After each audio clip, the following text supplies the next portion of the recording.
Hey hi friends, ఎలా ఉన్నారు? బాగున్నారా?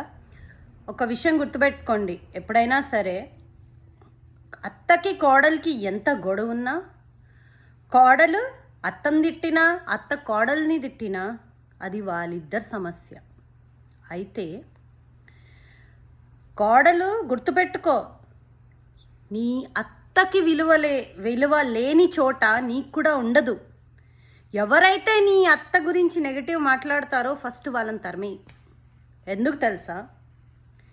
నీ అత్త ఈ రోజు వరకు నీ అత్త అయితే రేపొద్దున నువ్వు ఎక్కడైతే గమనించారో మీ భర్త తల్లికి విలువ లేదో అట్లాంటి వాళ్ళని దగ్గరికి తీయొద్దు. ఇట్ డజంట్ మ్యాటర్ వాట్, దగ్గరికి తీయకండి. అదే మీకు మంచిది, గుర్తుపెట్టుకోండి. ఉంటాను ఫ్రెండ్స్.